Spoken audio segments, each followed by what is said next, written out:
Vous savez, il y a trop de sang qui ont été versés en Côte d'Ivoire. Et la Bible dit, je ne suis pas religieux, hein, je suis profondément athée, je ne suis pas religieux, mais la Bible dit des choses très sensées. Quand Caïn tue son frère Abel, la Bible dit le sang de Caïn a crié jusqu'au ciel. Et aussi longtemps que les Ivoiriens et les Ivoiriennes ne vont pas s'arrêter pour rendre justice, pour comprendre qu'est-ce qui s'est passé, le pourquoi, du comment et le où on va, la Côte d'Ivoire ne sortira pas de cette spirale infernale. Et la preuve, M. Ouattara a été élu en 2010, nous sommes en 2025, 15 ans après, les frustrations sont là, les questions de justice sont là.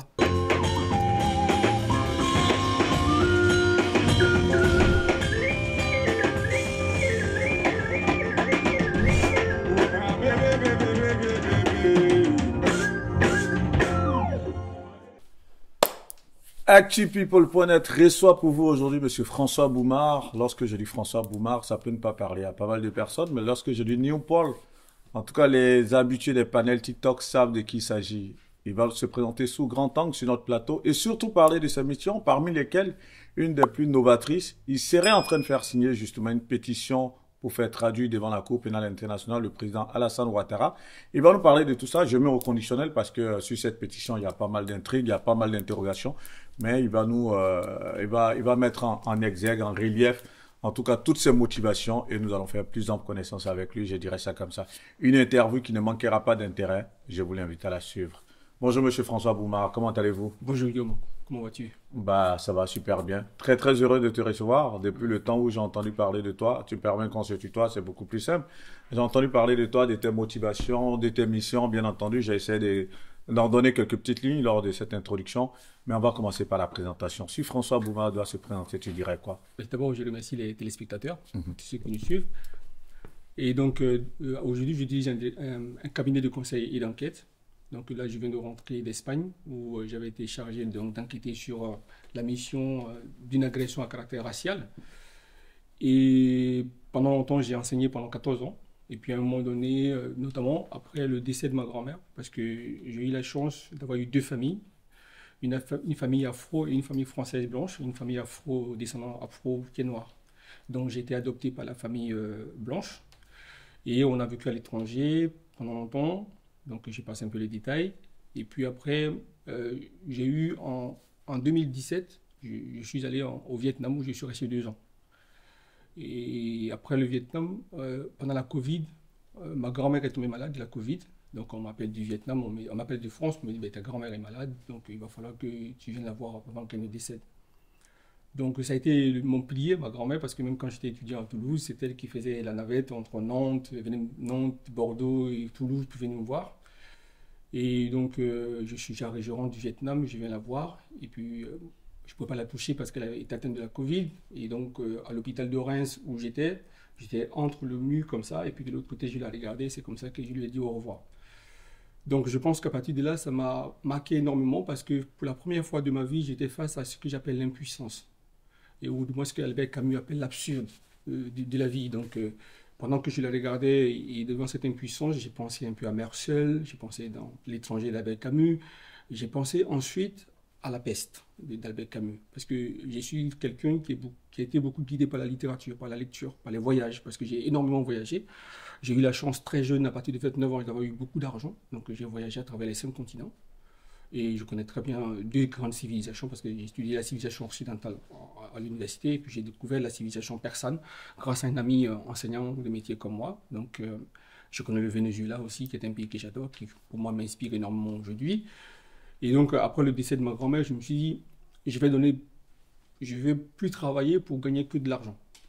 J'ai envie de donner du sens à ma vie. Donc j'ai monté mon cabinet de conseil en 2019. Et après, quand je suis revenu du Vietnam en 2020, j'ai dû recréer un nouveau cabinet de conseil. Donc, du coup, j'avais 2 sirettes, que l'INSEE a dû changer beaucoup plus tard. Et à partir de là, maintenant, je me suis dit, je vais vraiment chercher à donner du sens à ma vie. Au-delà de travailler pour gagner de l'argent, je vais entreprendre, je vais prendre des risques. Et ma première grande mission, ma première grande enquête, ça a été sur l'Arménie. Parfait. Avant de poursuivre, dans cette introduction, on va dire, dans cette présentation sommaire, il y a 2 thèmes que j'ai retenus. Tu as dit, tu ne vas pas rentrer dans les détails. Et secondo, forcément, tu es très porté sur l'écriture, la lecture. C'est clair que même dans ta présentation, on a vu déjà 2 références bibliographiques. C'est bien, on en aura pas mal lors de cette interview. Mais ce qui m'intéresse justement, moi j'aime les détails. Et pour tous ceux qui suivent nos interviews sur actupeople.net, ils savent que lorsqu'on est sur les récits des vies, lorsqu'on est sur les storytelling, moi j'aime bien vraiment aller pas à pas. Lorsqu'on dit François Boumard, tu nais où? Parce que tu as parlé de 2 familles. La famille Afro, elle est de la Côte d'Ivoire, du Sénégal, du Mali, de la Guinée. Lorsque tu parles de famille Afro, elle est dans quelle partie du globe? Après, ta famille française, bien entendu. Mais tu nais où? Tu grandis comment? Et est-ce que tu peux faire une lumière sur ces familles? Alors, je suis né dans un petit village du Sénégal, Ok. où mes parents étaient venus pour travailler. Donc, c'est à Bakel. Et j'ai été adopté très très jeune par une famille française blanche parce que mes parents biologiques n'ont pas vécu longtemps. C'est pour ça que je ne voulais pas rentrer dans les détails. J'entends bien, j'entends bien. Donc, du coup, l'adoption, elle se passe à quel âge? Je devais avoir quelques mois, je crois, 6, 7 mois à peu près. Et après, mes parents sont allés travailler au Costa Rica. Je commence mes classes en Amérique latine. Avec ta famille adoptive, avec bien une famille entendu. adoptive, voilà. Donc, je commence mes études en parlant l'espagnol. C'est ça. Voilà. Et après, mes parents viennent, comme ils viennent s'installer dans le cadre de leur mission, ils viennent s'installer en Égypte. Et c'est comme ça qu'on vient me déposer auprès de mes grands-parents, donc à Reims. Ok. Voilà, donc je vais grandir avec ma grand-mère et mon grand-père qui va décider un peu plus tard quand j'aurai 12 ans. C'est vrai que là, tu as le fruit, en tout cas, en termes de culture, en termes de métissage, je dirais ça comme ça. Tu as un fruit au gré des voyages, des déplacements des grands-parents. Tu as connu pas mal de civilisations, tu as connu Exactement. pas mal de pays, et ça enrichit forcément. Ouais. Et tu disais tantôt, lorsque malheureusement tes parents décèdent, là, tu te dis, il faut que ma vie ait un sens, il faut que je commence à faire des choses, des missions d'utilité publique. Et tes Exactement. premières missions, ce sont lesquelles? Alors, faut comprendre que je retourne en Guyane, au Saint-Laurent-du-Maroni, pour savoir qui était ma mère. Je découvre, voilà, donc, découvre qui était cette femme qui m'a mise au monde que je n'ai pas connue, parce que je ne connais pas son visage. Je n'ai qu'une petite photo d'elle. C'est une seule photo qu'on m'a donnée. On a que les mêmes yeux, les mêmes sourires. Voilà. Mais quand ma grand-mère est décédée, effectivement, ma première mission, ça a été l'Arménie. Voilà. Donc, il y a eu en 2019, en 2023, donc en septembre 2023, il y a eu la guerre contre, comment on appelle, entre le Haut-Karabakh et l'Azerbaïdjan, qui attaque le Haut-Karabakh et les populations s'enfuient. Et donc, moi, j'étais ensuite, avant tout, j'étais d'abord au Maroc. Donc, le tremblement de terre du Maroc me trouve au Maroc. Donc, l'ambassade de France fait tout pour qu'on puisse être posé quelque part. Et après, je vais donner un coup de main aux populations civiles qui étaient sinistrées. Mais comme je devais aller en Arménie, je réserve un autre vol de Fès à Bordeaux. De Bordeaux, ensuite, je prends quelques bagages. Et ensuite, je suis à Paris. De Paris, je me retrouve donc en Arménie.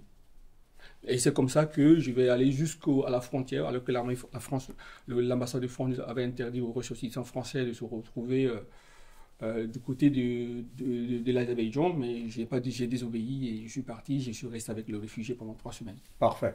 Avant de parler de tes différentes missions, tu commences bien entendu en Arménie. Tout à l'heure, dans ta présentation sommaire, tu as dit que tu as enseigné également. Donc, ton cursus académique, est-ce que tu peux nous en parler avant de rentrer dans la vie professionnelle en tant qu'enseignant? Et c'était où? Quelle matière tu as enseigné et pendant... Voilà. Alors, moi, je suis quelqu'un, j'ai fait beaucoup de diplômes. J'ai une licence de droit. J'ai fait une thèse en civilisation ancienne, notamment gréco-romaine. Je me suis spécialisé dans l'Antiquité gréco-romaine. Ensuite, j'ai préparé un diplôme en Sciences Po Reims aussi, mais je n'ai pas terminé. Et puis après, je suis reparti. J'ai fait qu'une année ou deux années. En plein milieu de la deuxième année, je suis parti pour le Vietnam pour des raisons de boulot. Et j'ai préparé d'autres diplômes par-ci. Et puis ensuite, j'ai commencé à enseigner notamment à Genève, à Bâle plutôt. Et ensuite, de Bâle, je suis parti, comment dire, je suis venu à Paris. Ensuite, je suis parti au Vietnam. Je suis revenu, voilà. C'est comme ça. Et tu enseignais quelle matière à l'université? C'était à l'université ou c'était dans un lycée? C'était à l'université. À l'université de Bâle, tu enseignais quelle matière? J'ai enseigné les civilisations anciennes. Ok. Et tu es resté pendant combien de temps dans l'enseignement? 14 ans. 14 ans. 14 ans dans l'enseignement. C'est vrai que là, après, comme tu l'as dit, tu es rentré dans la mission d'utilité publique. Et lorsque tu rentres dans ces missions, le cas partant, et c'est clair que c'est ce cas-là qui va beaucoup, on va dire, intéresser tous ceux qui vont suivre cette interview. Comment toi, tu découvres la Côte d'Ivoire en particulier?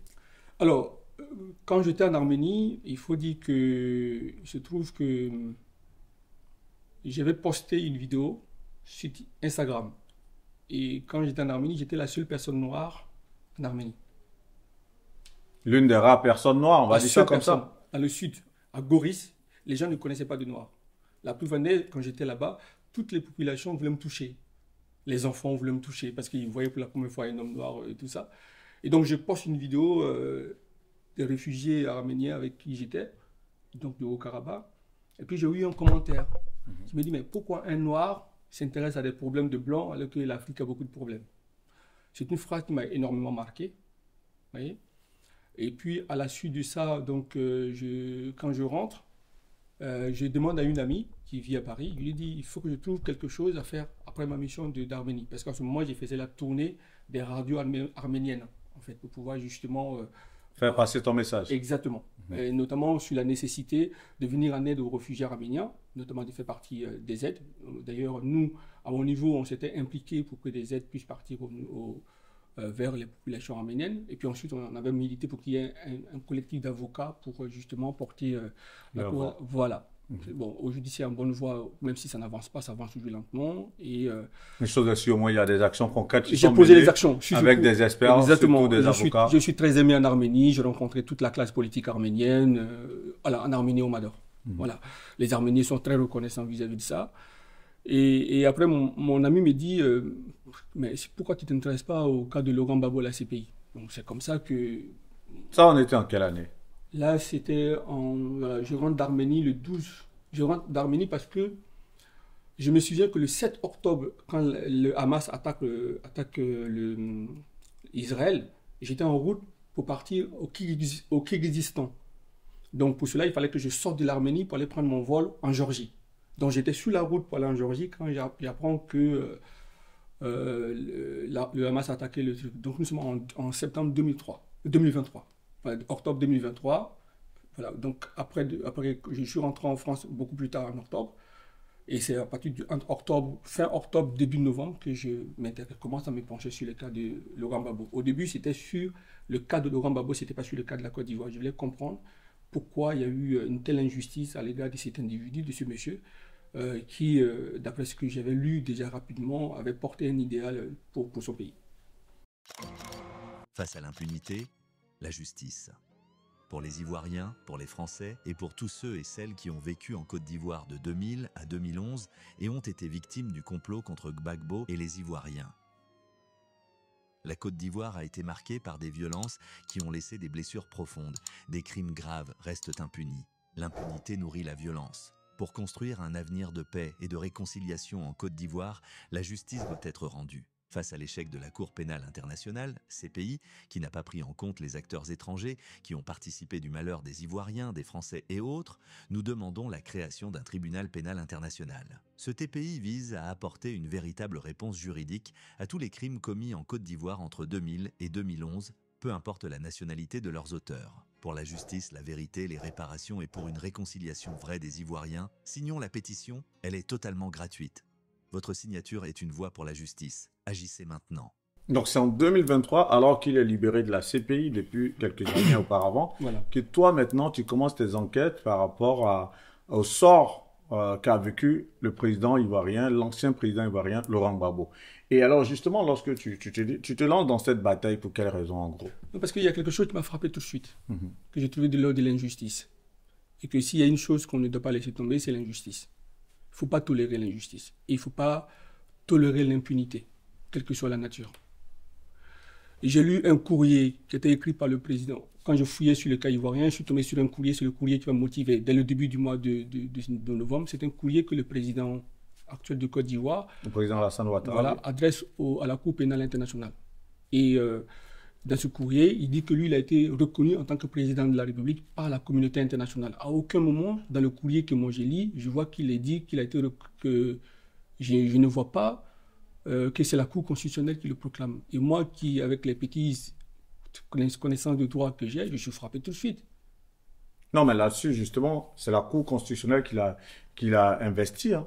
Non, la Cour constitutionnelle l'a investi, Oui. mais ce n'est pas la Cour constitutionnelle qui le reconnaît. Dans le Mais courrier qu'il écrit. au-delà de la reconnaissance, parce que le contexte dont tu parles, lorsqu'on est en 2010-2011, c'est le président Laurent Gbagbo qui, alors, en tant que président, a demandé à l'ONU de certifier les élections présidentielles en Côte d'Ivoire. Ça, c'est pas une requête, hein, c'est l'ensemble de la classe politique ivoirienne. Donc, c'est clair que on pourrait pas, là, on n'est pas dans un débat, mais je restitue les faits parce que c'est très important, d'autant plus que lorsqu'on parle de ce cas, c'est la classe politique ivoirienne qui a demandé à l'ONU de certifier les résultats des élections présidentielles. Mais là, ce n'est pas la même chose.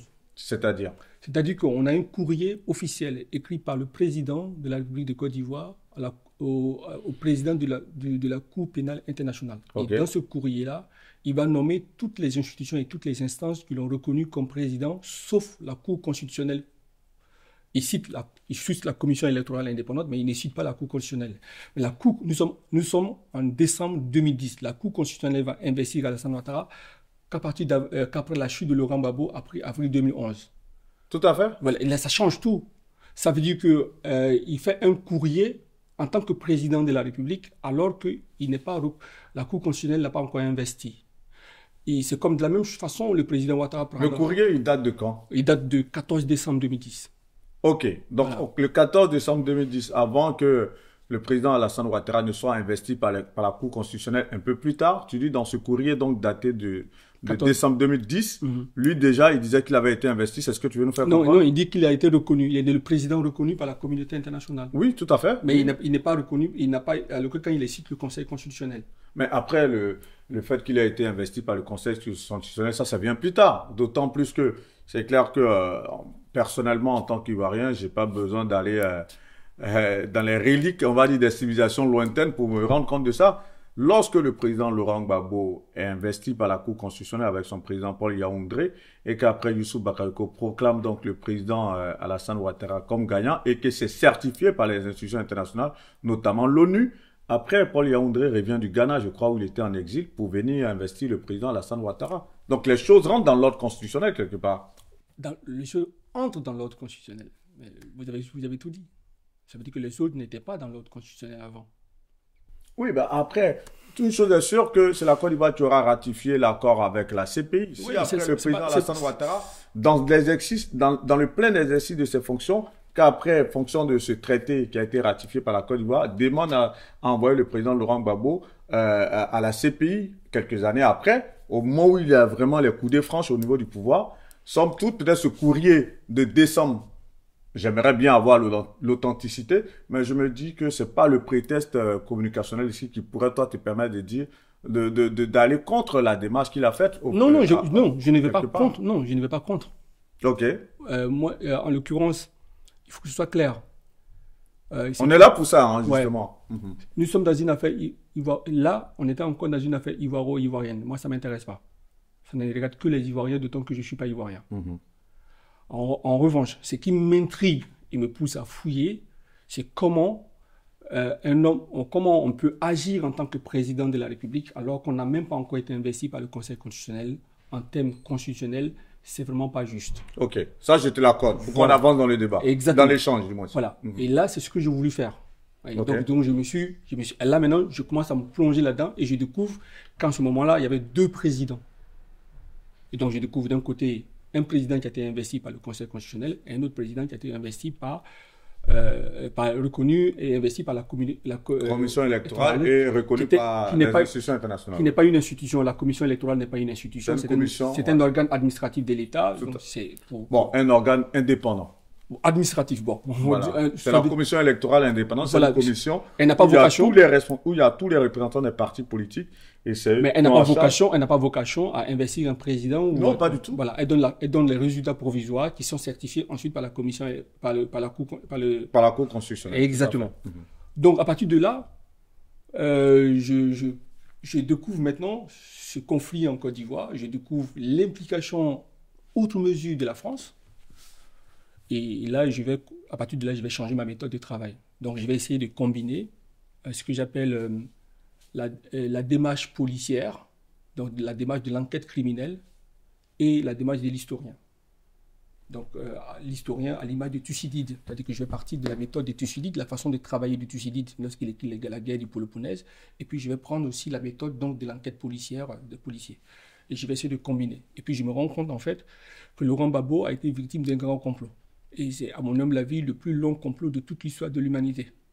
J'ai commencé par la conjuration de Catalina dans l'Antiquité avec Cicéron, je suis passé par le complot de Jules César, je suis revenu au complot avec le roi Philippe le Bel. Tu as fait le parallèle avec des faits historiques en gros. Exactement. Ok. Et il se trouve que ce qui s'est passé en Côte d'Ivoire, c'est le plus long complot de toute l'histoire de l'humanité. Jamais on a eu un complot qui a duré comme ça. Pourquoi? Parce qu'on part de 2000, dès l'instant où Laurent Gbagbo arrive au pouvoir. En octobre 2000, oui. En octobre 2000, le 22, il a été élu, je crois, en octobre le 26 octobre 2000. Et Jacques Chirac avait déjà proposé qu'on le renverse pour replacer Henri Konaté au pouvoir. Et il a fallu une bataille entre Jacques Chirac et Léonard Jospin, parce qu'à l'époque, on était donc dans ce qu'on appelle la cohabitation. Et n'eût été la présence de Jospin, Gbagbo aurait été renversé déjà en 2000. Le Quai d'Orsay était en tout cas tenu, le ministère des Affaires étrangères était tenu par le PS, d'autant plus que c'est Jospin qui était le premier ministre, je me rappelle très bien. Oui. Exactement. Donc à partir de là, Gbagbo ne trouvera plus jamais la paix. Il y a eu des coups d'État manqués en 2011, ainsi de suite, jusqu'à ce qu'on arrive... En 2001, pas en 2011. Et voilà, jusqu'à ce qu'on arrive à l'attaque rebelle de 2002. Ensuite, il y a eu le bombardement de Bouaké. Et puis donc, dans ce laps de temps où il y a eu un complot entre du 22 octobre au 29 novembre, où Laurent Gbagbo est transféré à la CPI, nous avons 11 ans, 1 mois, 1 semaine de complot. Est-ce que vous comprenez? Non, je t'écoute très bien. Je te suis. Exactement. Et ce complot-là, tellement il est long, il a eu des épisodes. C'est-à-dire un peu, c'est comme quand vous écrivez un roman. Il y a des moments d'intrigue, des moments de up, des moments de down. Et par exemple, lorsque Jacques Chirac demande en 2000 déjà de renverser Laurent Gbagbo, on était dans un moment de up. Ensuite, il y a eu un moment de pause, et puis il y a eu le coup d'État de 2001 manqué, et puis il y a eu un moment de pause, et puis il y a eu ensuite... Le complot de la Mercedes noire. Exactement, et puis il y a eu ensuite l'attaque rebelle de 2002. Du 19 septembre 2002. Exactement, et là, ce sont des moments de up. Et après ce moment de up, il y a eu des moments de down, c'était les accords de Linas Marcoussis. C'est ça. Et après les accords de Linas Marcoussis, il y a eu ce qu'on appelle un moment de up, c'est le bombardement de Bouaké, sur lesquels j'ai travaillé avec mon directeur technique d'ailleurs. Donc le bombardement de Bouaké en 2004, voilà, c'était une façon militaire d'enlever Laurent Gbagbo. Donc, ça a été démontré pendant le procès de Paris. Et à partir de là, comme la France s'est rendue compte qu'elle a fait une grosse bêtise, elle a dû faire profil bas. Donc elle a laissé Laurent Gbagbo en paix jusqu'en 2010 et elle a préparé l'organisation des élections présidentielles. Et à mon humble avis, les élections présidentielles de 2010 étaient motivées par la France en sous-marin pour justement trouver le moyen, puisque maintenant la voie militaire n'était plus possible pour renverser Laurent Gbagbo en compte tenu des différents échecs militaires que la France, parce que tout ça c'est la France qui est derrière, et la France avec Charles Taylor et Blaise Compaoré, ce sont les deux appuis français pour pouvoir renverser Laurent Gbagbo en Côte d'Ivoire. Donc, on se rend compte effectivement, à partir de là, quand on prend les événements tels que nous l'avons pris, et j'ai travaillé dessus avec mon directeur technique et ma collaboratrice Marie, lorsqu'on reprend tous ces éléments-là, on se rend compte qu'à partir de 2004, la France a dû faire profil bas. Pourquoi? Parce que, elle a tué ses propres soldats en Côte d'Ivoire, puisqu'on sait que dans le bombardement de Bouaké, il y a eu 9 soldats français qui sont morts, et il y a eu des civils ivoiriens qui ont été tués. Et à partir de là, la France était complètement mouillée au cou. Donc la France était obligée de faire profil bas. Et une fois qu'elle a fait profil bas, elle va préparer minutieusement et calmer, même peut-être à la limite même tromper Laurent Gbagbo en se servant de certains acteurs comme Thabo Mbeki, le pousser à signer des trucs pour qu'Alassane Ouattara soit candidat. Tout ça, ça a été préparé tranquillement, et ça c'est facile à montrer, jusqu'à ce qu'on arrive aux élections de 2010. Et les élections de 2010, ça a été l'opportunité et l'occasion unique qu'ils avaient d'enlever de Laurent Gbagbo du pouvoir sans autre forme de procès. Et c'est là que tout prend du sens pour nous. Il y a beaucoup de matière à contradiction ou à débat dans ce que tu dis. Et on est là pour ça, parce que en tant que journaliste, tout de même, comme je te l'ai dit tout à l'heure, en tant qu'observateur averti de la scène politique ivoirienne, c'est clair que les éléments de contradiction sont là. Lorsque tu dis par exemple Thabo Mbeki a été trompé, enfin il a été poussé par la France de sorte à tromper Laurent Gbagbo pour prendre l'article 48, de sorte à permettre à Alassane Ouattara au président Alassane Ouattara d'être candidat, on pourrait s'inscrire en faux, d'autant plus que le président Laurent Gbagbo, lorsque lui-même revient sur cette partie de l'histoire, il dit, après les échanges qu'ils ont eu justement, je crois, à Pretoria, il a eu affaire à... Il a demandé aussi, il a fait une demande populaire où il a reçu les couches sociales avant de prendre cette décision. Et c'était une décision qui était à même. Et je pense que lorsqu'on voit aujourd'hui la situation sociopolitique en Côte d'Ivoire, on est dans cette logique. Il a pris cette décision pour calmer toutes les ardeurs, d'autant plus qu'il savait que le président Alassane Ouattara avait quand même des partisans. Il fallait un article comme celui-là, de sorte à lui permettre d'être candidat. Donc quand il dit qu'il a été poussé, est-ce que quelque part ici, c'est pas prendre l'histoire à contre-courant? Non, pas du tout. Parce que vous savez, Balzac, il dit une chose extraordinaire. Il dit qu'il y a deux formes d'histoire. Il y a l'histoire officielle qui ment, et il y a l'histoire secrète où se trouvent les causes véritables des événements. L'intervention de Thabo Mbeki dans cette affaire ivoirienne, quel que soit le discours que Laurent Gbagbo peut tenir, et moi je suis tout à fait indépendant de Laurent Gbagbo, même si je le défends, et je ne partage pas toutes ses idées, Laurent Gbagbo, mais quand devant l'injustice, il faut défendre même son ennemi quand c'est injuste. Et donc, moi je suis tombé sur une vidéo de Thabo Mbeki qui lui-même reprochait, quelque part, il culpabilisait d'avoir soutenu M. Ouattara. Moi, je suis tombé sur une vidéo comme ça de Thabo Mbeki, un discours de Thabo Mbeki qui disait que c'est lui qui avait permis justement, il avait fait en sorte que M. Ouattara, M. Gbagbo puisse prendre ses décrets exceptionnels pour qu'il soit candidat. Sauf que derrière, il fustigeait l'attitude de M. Ouattara juste après, il fustigeait l'attitude de la France, la façon dont ils ont traité Laurent Gbagbo et comment il a été traduit à la CPI. Donc ce sont des éléments que nous avons. Donc nous savons que, on sait aussi que Nicolas, par exemple, je vous donne encore un autre exemple, Nicolas Sarkozy, il a adressé beaucoup de SMS ou beaucoup de mails à Jonathan Goodluck, le président du Nigérian à l'époque, pour faire pression. Donc en fait, et on sait que la résolution du 975, c'est la France qui a poussé la Russie. Moi, j'étais en Russie en octobre il n'y a pas longtemps. C'est la France qui a poussé la Russie et la Chine. Et c'est là que le monde va changer.